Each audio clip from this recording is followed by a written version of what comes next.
Betty's so cute. She is so cute.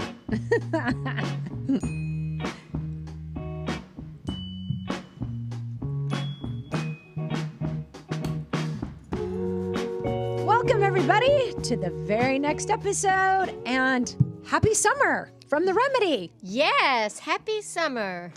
We're recording on Memorial Day, so I feel like this is like the big summer kickoff. It is. Indeed. Pools everywhere opening. Yeah, do y'all feel the like summer buzz in the air? No, but I feel a buzz because I'm on pain medicine for my shoulder surgery. I don't get that buzz, but I do have a buzz. When I was on all that pain medicine, could you tell? I don't think so. Really? I don't think so. I can tell this much with you. You can't. Yeah, this much. It's not like overwhelming, but I'm like, oh, I can tell poor Janice has a little bit of pain medicine in her body. Yeah. I think my reaction time was a bit slower. I feel I feel like my brain moved faster than my head or my eyes. And then somebody will ask me something, and I'm like, processing. and then I'm like, what did they just say? Loading. The little thing is spinning on your computer. Yeah. Oh, dear me. Okay, well, we need to thank our sponsor for today. This is a friend of yours, Janice. I do not know this person, but we had a dear person named Vicky Savers. Yes. She said, sending the love for The Remedy. Oh, that's so sweet, Vicky. That's my friend with whom I go to San Miguel. Oh, seriously? My Spanish, Oh, this is your San Miguel Vicky. Yeah, this is that Vicky. And she and I, when Kurt and I were married, we moved to Chicago. He was transferred to Chicago, the Solomon Brothers office up there. And I was in a yoga class, and this girl said, I hear you're moving. And I said, yes, I'm moving to Chicago. And she said, oh, my gosh, one of my best friends is moving to Chicago from Little Rock. And I was like, okay, well, it's a big city. Right. What ended up that she and I both lived in the same little village. There are all these villages north of the city, and we were 2 blocks from each other. And she's about my size, blonde hair. She talks South Mouth, and, so we became just great friends, and that friendship has lasted forever. Yeah. I love that that's a dear, dear, dear friend. Yeah, she is the best. She is so much fun, so funny. Her husband is amazing. I mean, she's just a really, really, really wonderful person, smart as a whip, and she's been real involved in the Arkansas school systems and doing a lot of work with that. So she's very cool. So Vicki, thank you. Yes, thank you very much, Vicki. Oh, appreciate it. Sweet. You would love her. So, tell us about your surgery. How are you feeling? Well, I'm feeling okay. It hurts. It just hurts. Shoulder surgery is the worst. It really hurts because you lean or you turn or something, and it's just so sensitive. He did it orthoscopically. So I have 3, I haven't actually looked at them yet, but I have 3 incisions where he went in and had to put some screws in the bone because the tendon was ripped all the way through. So he had to attach the tendon with some sutures or something. But it's okay. I mean, it's behind me, so I'm really grateful for that. And I will tell you what, Tom Gaunt has been the best thing ever. I mean, I have that game ready thing that does ice. Doesn't that feel good? It feels so good, and Tom will fill it with ice, and he just gets up in the middle of the night and replugs it in for me. Or, I mean, he is such a very, very, very kind man. Oh. I don't know why he picked me. I do. You do? Yes. He's a lot nicer than I am. Well, he is a very so nice man. kind. But you really do.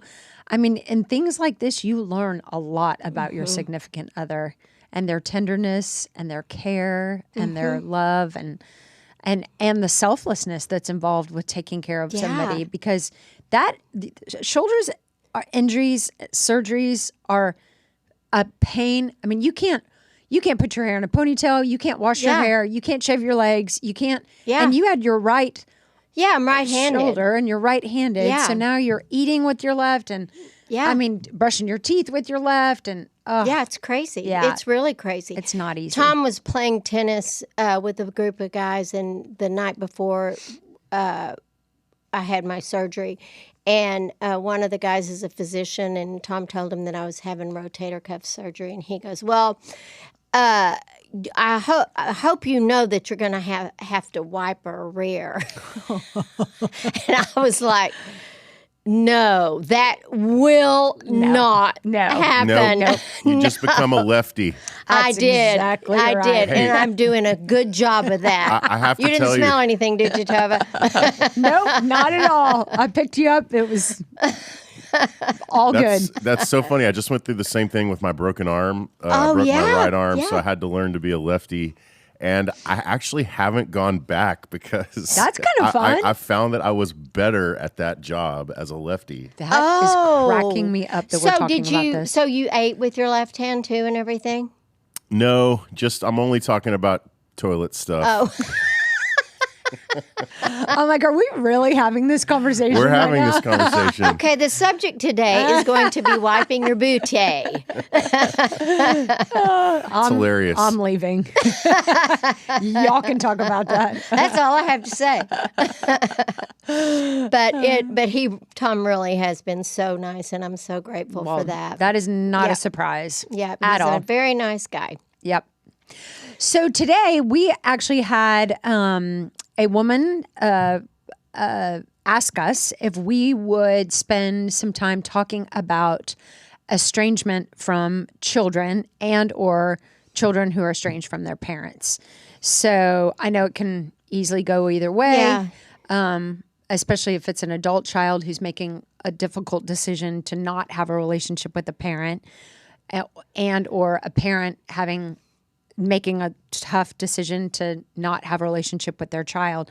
This is, I imagine, a very tricky, difficult, painful. I mean, the pain that's involved in these decisions has to be excruciating. Yeah, I think so too, Tova. I just cannot imagine in my wildest dreams actively choosing to not have a relationship with one of my children or my grandchildren or your Tom's parents. son or my parents. Yeah. You know, when they were alive. I mean, I can't. I know that there are circumstances that, you know, sometimes when maybe, let's say, a child is having some problem with addiction and they're, you know, in and out of jail or stealing things to buy drugs and stuff, and the parents have made a decision to no longer rescue them because they feel like they're enabling the child to continue to use the drugs. So, you know, I think that would be really difficult to do, but yet at the same time, if we enable, we are participating in the drug use, you know, and so it's just hard. But I can't imagine my parents. I can't imagine my parents doing anything that would cause me to not want to have a relationship with them. And when, I mean, they have transitioned, but we just never had any of those sort of difficulties. When I got a divorce, I was the first person in the family to get a divorce, and it was it was a really big deal to my parents. And that was really hard, but they supported Yeah, me. they would have never cut you off. No, never cut me off or said we're not going to be with you. And Kurt my ex-husband maintained a relationship with my parents and also with my sister and her family, even separate from me. You know, they would. That's sweet. So yeah, so there was just no TikTok, the game's all locked sort of thing going on. But can you imagine one of your children? No.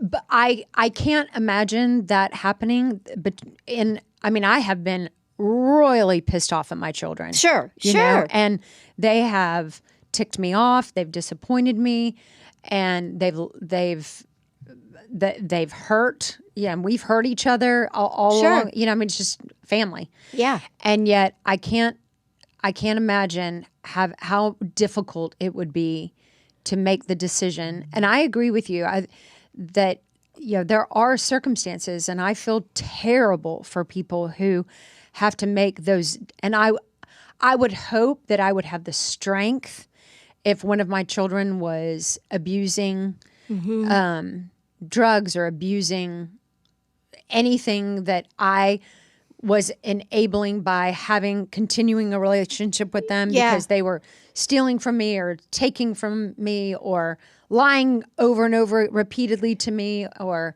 using me and then setting up that boundary. I would hope I would have the strength to do that, but I can't imagine the pain that would be involved in the difficulty of, I can't imagine what it would take for me to get to that point where I would say, I can no longer have a relationship with you. I think it would have to come down to the realization that what I was doing was actually perpetuating the issue and causing the problem. Right. Because that would be, there are very few things that my daughters could do that would cause me to not want to have a relationship with them.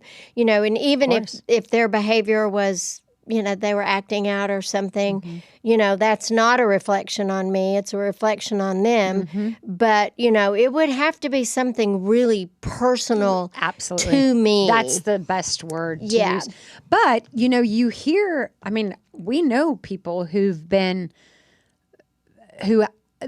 that parents do not have a relationship with their child for religious reasons. Yeah. Or they don't like their boyfriend or they don't like their girlfriend, or so they make these rules about expectations that the parents have on the children, and the children aren't living up to them. And so the parents cut them off. And the parents say, if you don't do it my way, then we will not have a relationship. I know people who've gone through that. Yeah. And that's painful. So painful. When I was, when I was getting a divorce, my parents were real active in the Baptist church in Lubbock, and so they, the real strict evangelical don't believe in divorce, and it was a really big deal that I was getting a divorce,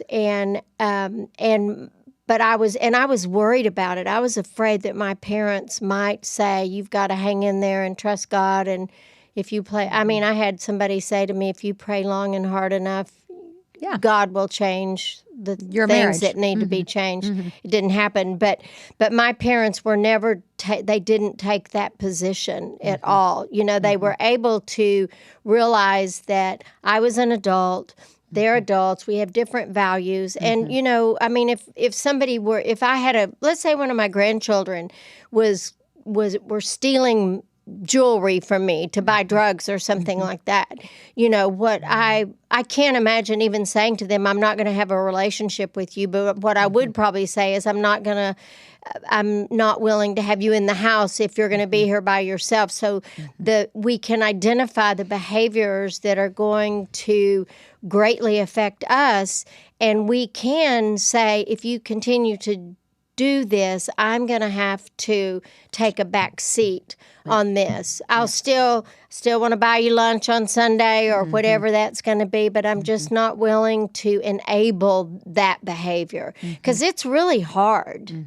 With all of the opiates and all of the stuff that have been on the streets, and people have gone upstairs and found their child dead from fentanyl, and and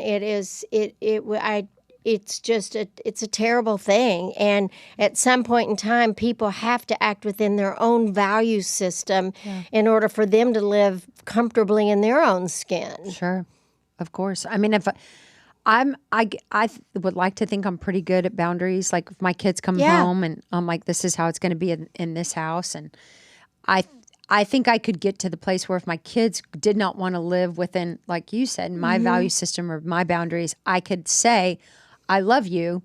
You're going to need to go find somewhere else to live. Yeah. Like when you're done with school, you need to find somewhere else. But I love you and I still would like to maintain a relationship with you. It's just the relationship would look different. Yeah. Yeah. But I can't imagine estrangement is something like next level. Like I have a client who, her daughter, my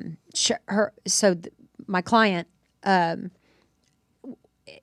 fell in love with, she was married, had 2 children, fell in love with another man, left her husband to go marry this man. And her son, so she has 1 son, 1 daughter. Her son is like, I'll love you anyway. I don't love it. I don't like it. How old was this son? College. Oh, They're both college age kids. Yep. And the daughter is like, I don't want anything to do with you. And so the mom continues to reach out to the daughter, continues to say, I miss you, or Merry Christmas, and the daughter just flat out ignores her. Crickets. And she has for months and months and months. So just crickets. And, it's heartbreaking to the mom. Oh, it would be so heartbreaking. Yes. It's so, and I do know that like it gets complicated. Like when you, let's say your mom, and I actually counsel another girl who's like 31, 32, and her mom dated somebody when she was in her 20s that she absolutely hated. Oh, why? Because he was abusive. Oh. He abused her mom. And so during that period of time, she was estranged from her mom. She could not watch it. She didn't want to be around it. Yeah. And so it deeply affected. So I have seen that, where dating somebody that their children don't like, or being with somebody that the children don't like, or marrying someone that the children, that can cause a huge rift in relationships with parents and children. Yeah, and how do you choose? And where's your value? And what is the most important thing to you? And it's devastating to have to sacrifice a relationship for another relationship. Yeah. I just think that I think that what's important are for people to identify non-negotiables and understanding what is a non-negotiable, because if after you have identified non-negotiables in relationships, then they will, if they continue, then that is what would cause you to leave that relationship or change the parameters of that relationship. But if you don't identify those non-negotiables, then people really don't understand. Like I was, one of the things that I really cared a lot about when I got my divorce and dated other guys, and I was very adamant about what their role would be in my children's life, and it would be very much like knock on the door, hi, come in, nice to see you later sort of thing, so that there was no confusion about them having an attitude. Like one guy that I dated he would say things like, I think you give your kids too much money to spend, and I just don't think that it's good for them. And I was like, well, it's not your money. It's my money, and I'm going to do exactly what I want to do. And they're not your children. Yeah. Or even asking for, can I have an opinion? Would you like to hear that for something like that? Because when it comes to those primary relationships like parent and child, that's a whole different ballgame. Like for you, Tova, I mean, even though your kids are pretty much adults, but still you would want to be with somebody like Craig who is kind to your children. Oh, that is a non-negotiable. Yeah, you just wouldn't do it. I don't need Craig or anybody to be. My children don't need a father. They have one. That's right. And Craig's children don't need a mom. They have one. And so we have been very clear from the very beginning what our roles would be with our children. And I mean, it's not easy. Look, No. it's just not easy because the dynamic, but I've always just wanted to be a cheerleader and a resource to Craig's children. And I think he would absolutely say the same with mine. But if I understand why, if somebody who came into my home wanted any more than that or any less than that like if anybody had a problem with my children or one of my children or the fact that they were black or anything that like they really didn't want to be involved at all, like I really don't care about going to Georgia's football games and I would have to think long and hard about that, because how the other person on the other side of me treats my children is deeply important to me. Well, and it affects your relationship with your significant other. And my children. And your children. Yes. And I don't want anybody to get in the way of my relationship with my children. No. And I don't ever want to get in the way with Craig's relationship with his children. Yeah, and I think that that's so important because a lot of times there will be people who have a really strong opinion that's different from their partner's opinion about how they're going to handle a situation. That's right. And I mean, I always say, you can offer that up to your the significant other, but it's not your deal. Mm-mm. And if that's a deal breaker for you because they're not willing to, ground your children for 2 years or whatever, then it's like, okay, well, then that's a deal breaker. And then once the kids leave home, maybe we'll see. Mm-hmm. But I think that it's I think the difficulty would be, I can't imagine eliminating a relationship with my parents, my sister, my children, my children's friends. I can't imagine how horrible that would be. Yeah. I agree with that. And I especially feel really horrible for children because of their parents' choices. We're human. Yeah. I mean, I think about this precious woman who left her husband and married this other man, and now she's paying for it with the relationship with her daughter. May I interject here? Yeah. With regards to this, you mentioned that this girl, the daughter's in college, which is, right after high school, which is right after you turn into the adolescent phase, and everything is so dramatic and it's just so polarized. It's either the worst thing or the best thing. There's no middle ground when you're that age. Fair. Obviously, this girl is going to mature. She's going to become an adult. And I bet you $100 that just time will cure all in that situation. Yeah. And she's probably going to come back to her mom and realize about forgiving and being an adult. And just I think that will work itself out. I mean, months is a long time from the mother's perspective, and I'm sure it's agonizing, but I mean, I got to believe that girl's going to come around.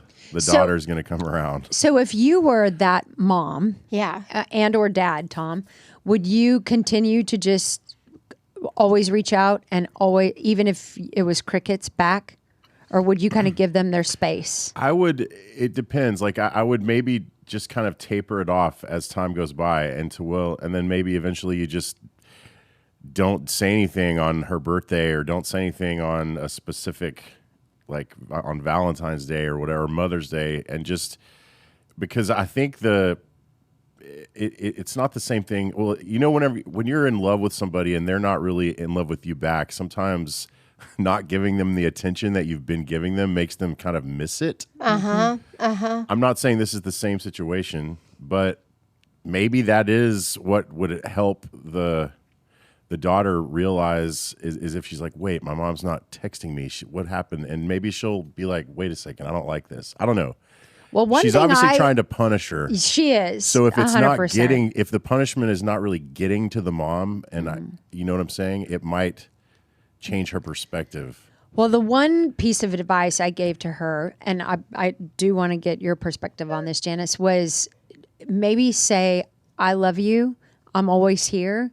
when you're ready, Yes. I'm ready. Yeah. And Have a little closure statement. I don't want to beat you down. I'm always thinking about you. I'm always going to be praying for you. I'm always going to want to be in relationship with you. And when you're ready, I'm ready. Yeah. Just that so sounds like a she's plan. not like losing all the time. Yeah. I mean, yeah. but I would love to hear your perspective Yeah, on this. that's what I would do also. I think that I would probably say, look, because you've kind of gone dark, I am thinking that you maybe don't want to have a relationship with me, but I want you to know that I want to have a relationship with you, and I'm not going to give up. I am going to reach out to you on occasion, and you have a choice to pick up the phone or not. But I'm not going to. I don't think that I would ever say, I'm not going to have, I'm over it. I'm not going to have a relationship with you. I want to always be available. Too. Right. Yeah.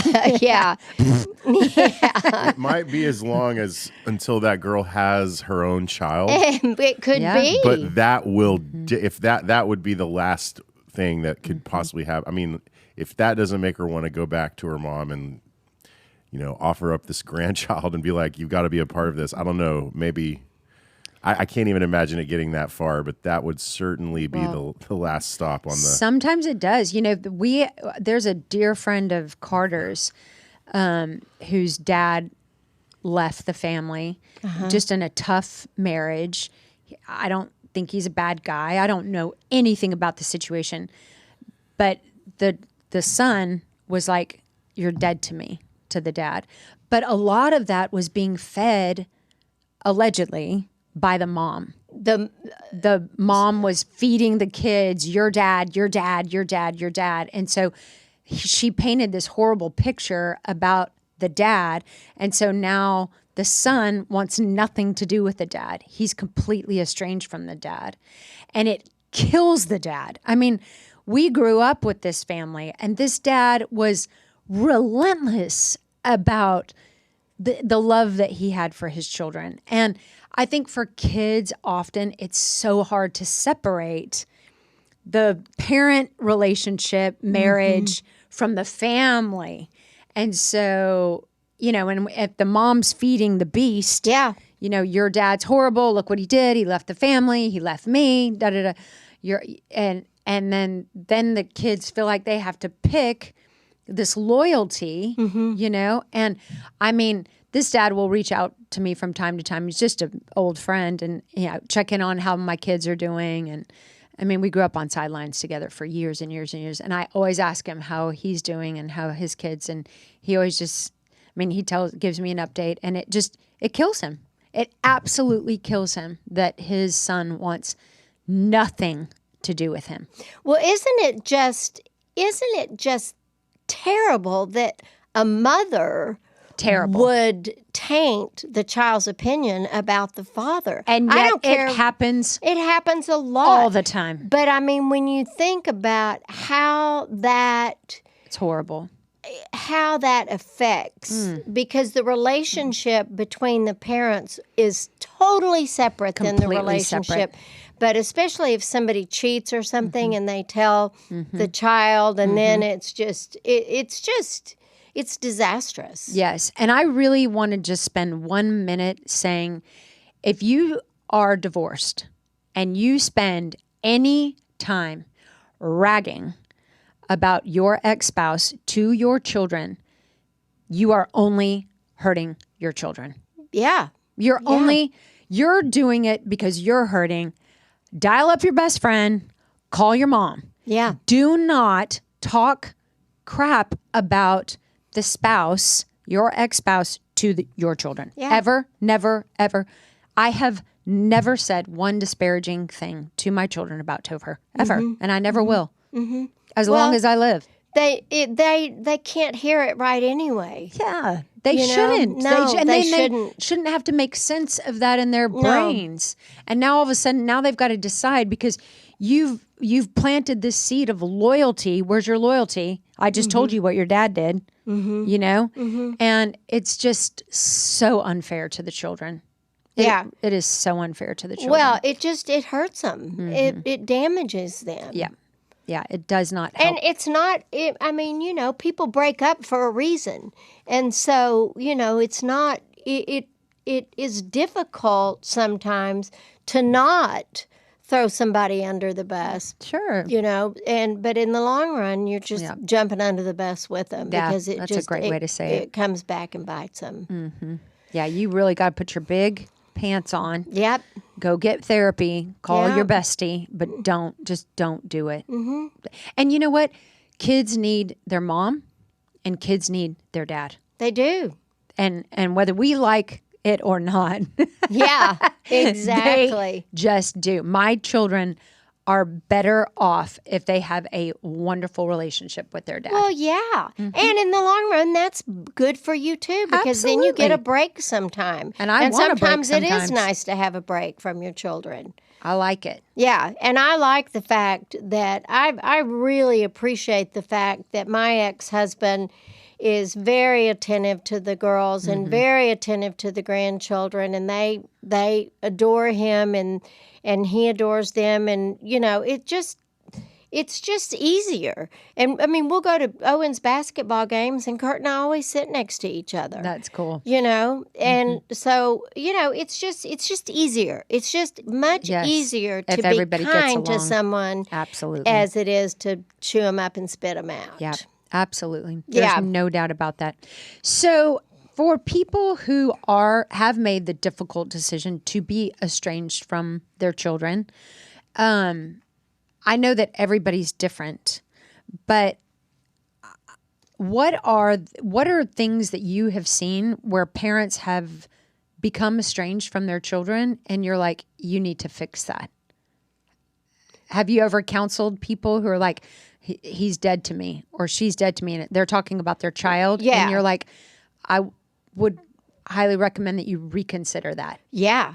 So tell me, what are the circumstances that you're like, I think that might be a negotiable? I think if you desire to be in a relationship, that's the circumstances. And I think that I can't imagine, I mean, who says you're dead to me? That's just people.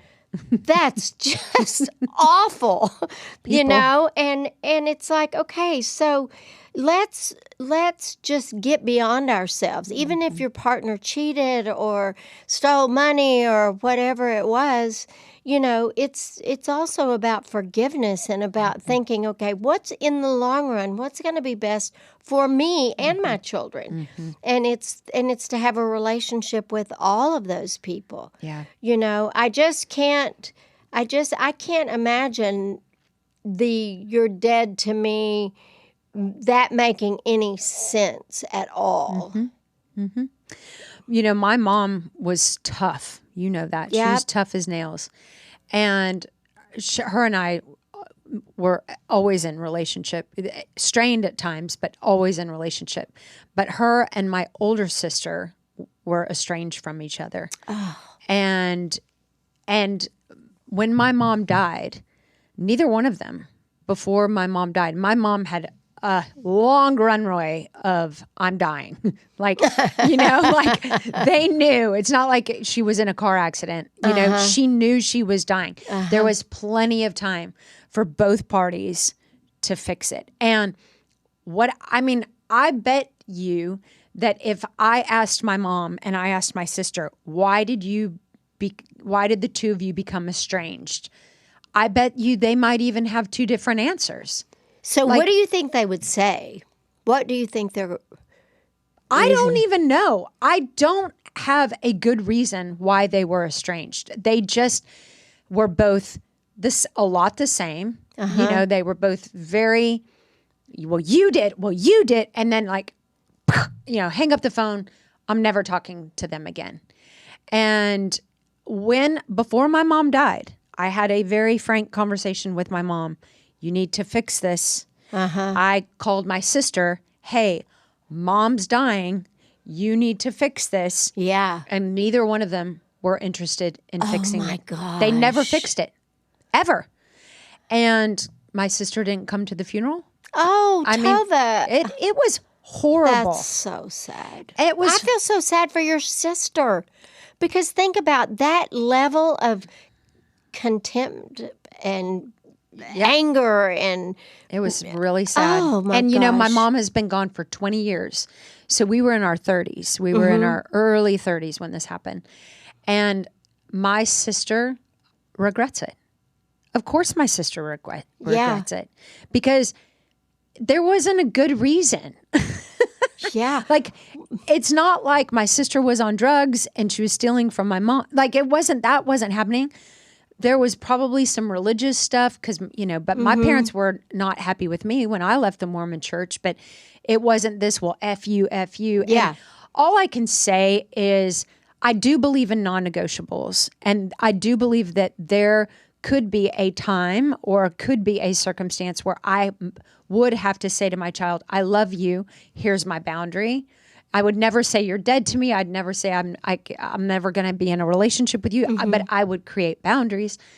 However, I just have to say that I just think there's very few things that should keep us estranged from each other as family. Well, because it eats you up. Yes. Of course, it's still eating my sister up. Yes. 20 years later. Yes. It bothers her. And, you know, my mom cut her out of the will. I mean, and I was the executor. So now I've got to tell my sister she doesn't get anything. I mean, it was such a disaster. And all to say is, my point in this is if you are estranged from a child or a parent, Yeah. I would say lean on the side of reconciliation. Lean on the side of grace. Lean on the side of forgiveness. And how about just let's etch a sketch. Let's etch a sketch what happened, and let's start all over. And let's go at it from the attitude of let's build a new relationship that is not based around what happened historically. Right. It's called forgiveness. Yeah. It's hard for some people to do. Well, I had a guy in my living room last week who's estranged from his 3 brothers, and they're just all pissed off at each other. For what? Yeah. Like, for what? You know, this is a thing for a lot of families, I think. So I would just err on the side of grace. Yeah, me too. Because it'll eat you up. Yeah. It causes cancer. I believe it. I do too. Yeah. Well, happy Memorial Day. Yeah. Tom, do you have any closing words? We kind of ran away with it. No, absolutely not. Y'all covered it all very nicely. Go fix your family. Have a great week.